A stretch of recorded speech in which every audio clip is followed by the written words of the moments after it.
Tuhan bersamamu. Dan bersamamu. Inilah Injil suci menurut Lukas. Dimuliakanlah Tuhan.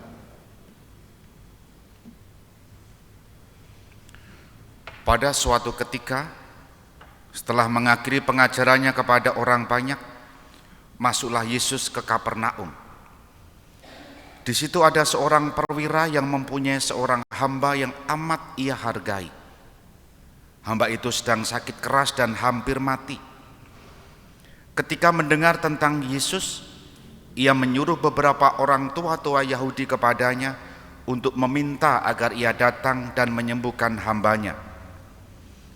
Mereka datang kepada Yesus dan dengan sangat mohon pertolongannya, katanya, "Sudah selayaknya engkau menolong dia, sebab ia mengasihi bangsa kita, dan dialah yang menanggung pembangunan rumah ibadat kami." Maka pergilah Yesus bersama mereka. Ketika Yesus tidak jauh lagi dari rumahnya, perwira itu menyuruh beberapa sahabatnya mengatakan kepada Yesus, "Tuan, janganlah bersusah-susah, sebab aku merasa tidak layak menerima Tuhan dalam rumahku. Sebab itu aku juga merasa tidak pantas datang sendiri mendapatkan Tuhan. Tetapi katakanlah sepatah kata saja, maka hambaku akan sembuh. Sebab aku pun seorang bawahan, dan di bawahku ada pula prajurit. Jika aku berkata kepada salah seorang, 'Pergi,' maka ia pergi. Atau kepada yang lain, 'Datanglah,' maka ia datang. Dan jika aku berkata kepada hambaku, 'Kerjakanlah ini,' maka ia pun mengerjakannya." Mendengar itu, heranlah Yesus akan dia. Sambil berpaling kepada orang banyak yang mengikutinya, ia berkata, "Aku berkata kepadamu, di Israel pun iman sebesar ini belum pernah kujumpai." Setelah orang-orang suruhan itu kembali ke rumah, mereka mendapati hamba yang sakit itu sudah sehat kembali. Demikianlah sabda Tuhan. Saudari-saudara, selamat pagi berkat dalem. Pernahkah kita bermenung, berpikir, bertanya, atau apapun istilahnya, bagaimana doa itu bekerja? Bagaimana doa itu terwujud? Apa yang dimaui, apa yang dikatakan? Mungkin jawaban yang klasik, karena iman. Dan saya mengamini itu, karena iman. Tetapi bagaimana caranya, kan selama ini kita tidak pernah tahu bagaimana doa itu terwujud, berhasil. Atau kalau dengan menggunakan kata lain, manjur.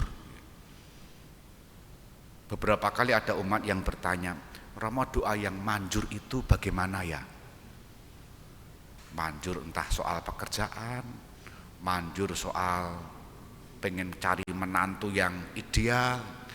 Kalau pengen mencari menantu yang ideal itu biasanya ya yang minta itu yang keliru, nggak ada menantu yang ideal.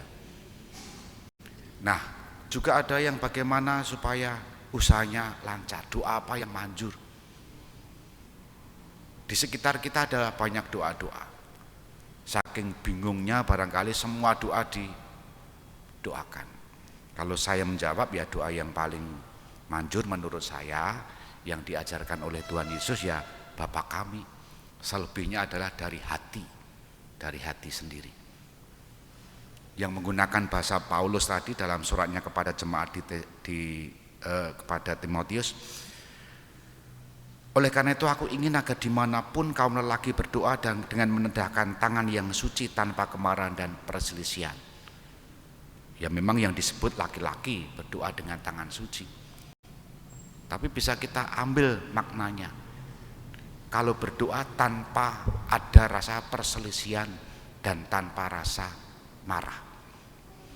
Ada toh doa-doa itu yang pernah ditayangkan di TV, mendoakan dengan mengkritik, itu kan ada kan, mendoa pada Tuhan tapi mengkritik orang lain. Ini kan dengan kemarahan dan menimbulkan perselisihan. Menurut Paulus dan menggunakan bahasa kita, kuwi ora manjur, itu tidak manjur. Pertanyaannya kembali, pernahkah kita bertanya-tanya bagaimana doa itu bekerja menghasilkan sesuatu? Jawabannya, Tuhan akan berkarya melalui apapun untuk menjawab kita. Bahkan seringkali kita tidak berdoa pun didoakan oleh orang lain, itu bisa terjadi, terwujud Tuhan berkenan juga. Kisah Injil memberikan inspirasi untuk kita.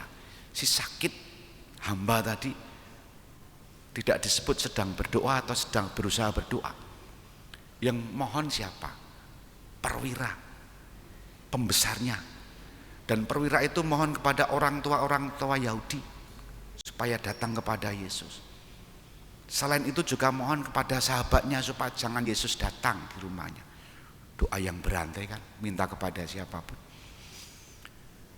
Siapapun yang mendoakan, entah kita kenal, entah kita tidak, Tuhan akan bekerja di situ. Yang dibutuhkan sama, iman. Maka Yesus tadi mengatakan, iman ini belum pernah kutemukan di Israel. Oleh karena itu, dalam liturgi gereja Katolik ada doa permohonan. Permohonan kepada siapa?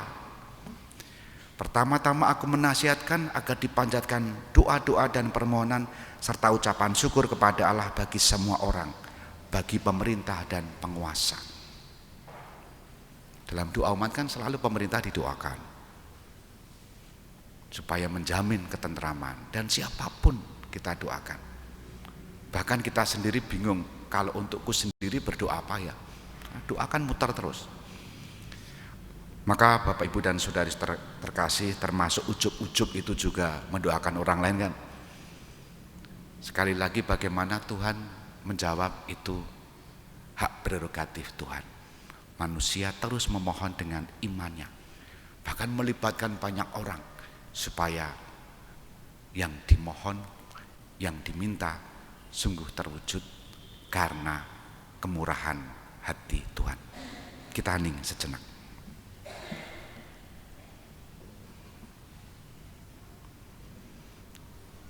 Dimuliakanlah Yesus yang dulu hidup, sekarang dan selama-lamanya. Amin.